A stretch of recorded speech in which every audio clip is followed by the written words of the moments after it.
असं समजणं गरजेचं नाही आहे की एक मूल जे नवा जीव आहे ते मुळात वाईट आहे आणि तुम्ही त्याला नैतिकता आणि मूल्य, तत्त्व आणि तत्त्वज्ञान शिकवलं पाहिजे.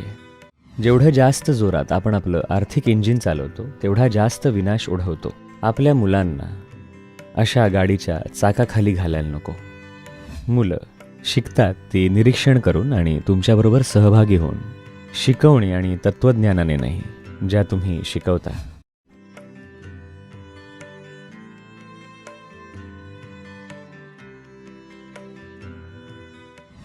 जर तुम्हाला मूल असेल तर तुम्हाला फक्त एवढंच करायचं आहे की एक प्रेमळ, आधार देणारं एक उत्साही वातावरण तयार करा.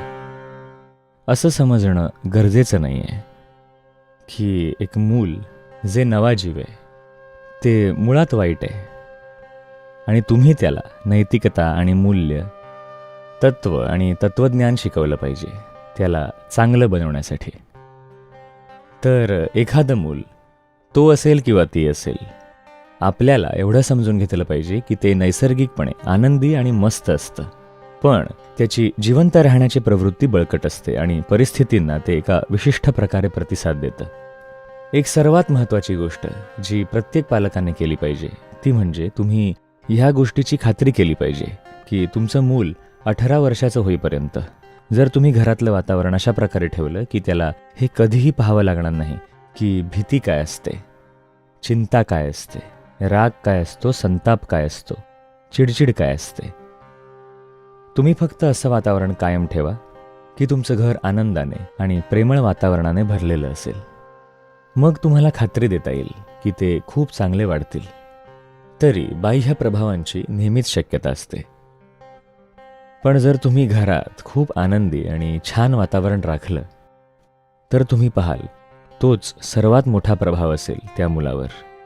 बाहेरचा काही वाईट प्रभाव जरी पडला त्याच्यावर किंवा तिच्यावर, तरी त्यांना माहीत असेल की तो दूर कसा करावा जर घरातलं वातावरण सर्वात आनंदी आणि छान असेल.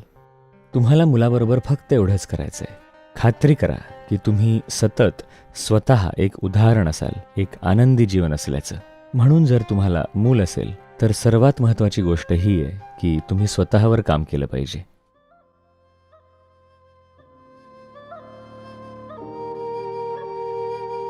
शिक्षण हे साधन असलं पाहिजे मनुष्याची आकलन शक्ती आणि जाणीव वाढवण्याचं. मोठ्या यंत्रात फिरणारी छोटी चाकं तयार करायचं साधन नाही. आपल्याला अद्भुत मनुष्य तयार करण्यात खरंच रस आहे की आपल्याला फक्त त्यांना आपण बनवलेल्या आर्थिक इंजिनमध्ये बसवण्यात रस आहे जे पूर्ण ग्रहाला नष्ट करत आहे. जेवढं जास्त जोरात आपण आपलं आर्थिक इंजिन चालवतो तेवढा जास्त विनाश ओढवतो. आपल्या सगळ्यांनाच हे माहिती आहे. आपलं आर्थिक इंजिन अशा प्रकारचं इंजिन आहे की आपण सगळ्यांनीच ॲक्सेलरेटरवर पाय ठेवला आहे, फुल स्पीड, पण कुणीच स्टिअरिंग व्हील धरलेलं नाही आहे. आपल्या मुलांना अशा गाडीच्या चाकाखाली घालायला नको जी फक्त कुठल्या तरी दिशेने वेगाने जाते, जिथे कोणाचंही स्टिअरिंग व्हीलवर काहीच नियंत्रण नाही आहे. ही खूप चांगली वेळ आहे आपण ह्याकडे परत बघण्याची की आपण शिक्षण कुठल्या प्रकारे हाताळतोय.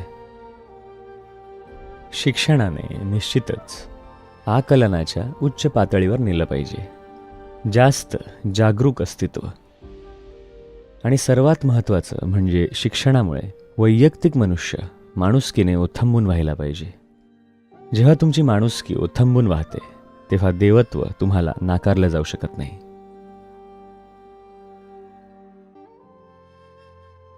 जर तुम्ही स्वतःचं असं उदाहरण समोर ठेवलं की जे आदरास पात्र असेल, मग तुम्हाला जास्त पालकत्व करायची गरज नाही. मुलं शिकतात ती निरीक्षण करून आणि तुमच्याबरोबर सहभागी होऊन, शिकवणी आणि तत्त्वज्ञानाने नाही, ज्या तुम्ही शिकवता. कृपया असं उदाहरण पुढे ठेवा.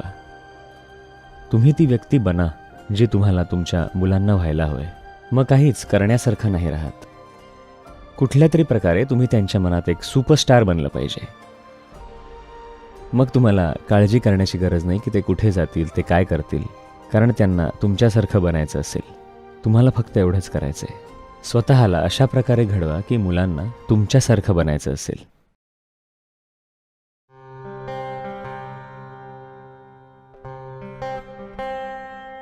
एक महत्त्वाची गोष्ट जी तुम्ही करू शकता तुमच्या मुलांसाठी ती म्हणजे थोडासा वेळ गुंतवा त्यांना बाहेर निसर्गात नेण्यासाठी.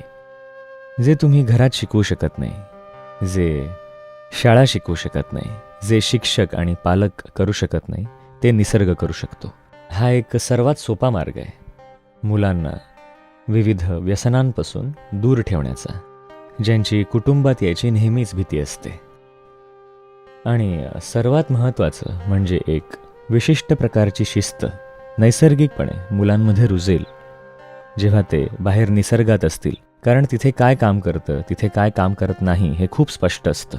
तर प्रत्येक पालक तुमच्यातले जे कोणी कुठल्या तरी प्रकारे समर्पित आहेत आपल्यापेक्षा जास्त चांगली पुढची पिढी निर्माण करण्यासाठी, जर तुम्ही त्याप्रती समर्पित असाल तर तुम्ही एका विशिष्ट प्रमाणात वेळ गुंतवला पाहिजे मुलांना बाहेर जंगलात, पर्वतांमध्ये, नद्यांमध्ये, समुद्रात नेण्यासाठी. जे काही तुम्हाला जमत असेल. जर तुम्हाला वाटतं की तुम्ही मोठ्या सुट्टीवर जाऊ शकत नाही तरी काही हरकत नाही. तुमच्या शहराभोवती जरी तुम्ही फिरलात तरी एखादी छोटी टेकडी असेल, खडकांचा समूह असेल, काहीतरी त्यांना शेतातून, रानातून फिरवा. हे खूप खूप महत्त्वाचं आहे तुमच्या शारीरिक आरोग्यासाठी, मानसिक आरोग्यासाठी आणि सर्वात महत्त्वाचं म्हणजे मुलांच्या परिपूर्ण विकासासाठी.